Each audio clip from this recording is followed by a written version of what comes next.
Trading की कहानी बहुत समय पहले की बात है।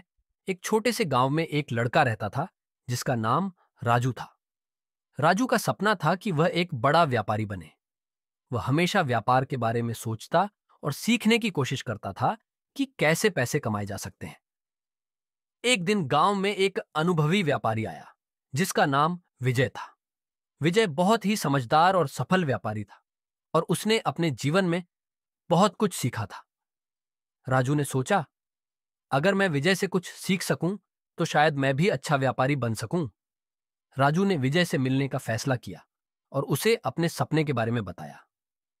विजय ने मुस्कुराते हुए कहा, तुम अगर ट्रेडिंग सीखना चाहते हो तो तुम्हें पहले खुद को समझना होगा। ट्रेडिंग सिर्फ पैसे कमाने का तरीका नहीं है, बल्कि यह एक खेल है जिसमें धैर्य, योजना और समझदारी चाहिए। राजू ने विजय से पूछा, लेकिन सर, ट्रेडिंग शुरू कैसे करूं? मेरे पास तो बहुत कम पैसे हैं।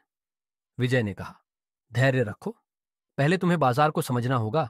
शुरुआत में छोटे कदम उठाओ और जैसे जैसे अनुभव बढ़े तुम बड़े निवेश की तरफ बढ़ सकते हो। विजय ने राजू को स्टॉक मार्केट के बारे में बताया और उसे कुछ महत्वपूर्ण टिप्स दी। Risk management. ट्रेडिंग में हमेशा यह ध्यान रखना चाहिए कि कितना जोखिम ले सकते हो। बिना योजना के निवेश मत करो। समझदारी से निवेश करो। कभी भी अपने किसी एक निवेश पर पूरा ध्यान मत लगाओ। हमेशा विविधीकरण करो, यानी कि अलग अलग जगहों पर निवेश करो। धैर्य रखना। तुम्हें तात्कालिक लाभ के लिए घबराना नहीं चाहिए। सही समय आने पर ही सही कदम उठाना चाहिए। राजू ने इन सभी बातों को ध्यान में रखते हुए अपनी यात्रा शुरू की। शुरू शुरू में उसे थोड़े नुकसान हुए, लेकिन उसने कभी हार नहीं मानी। धीरे धीरे उसने बाजार को समझा और सही निवेश के निर्णय लेने में माहिर हो गया। कुछ वर्षों बाद राजू एक सफल व्यापारी बन चुका था। अब वह विजय के साथ मिलकर न केवल व्यापार करता था, बल्कि नए व्यापारियों को भी सिखाने का काम करता था।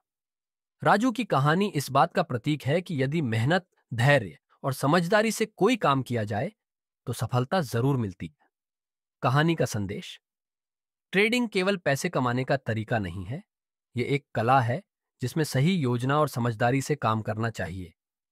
कहानी अच्छा लगा तो लाइक और सब्सक्राइब जरूर करें।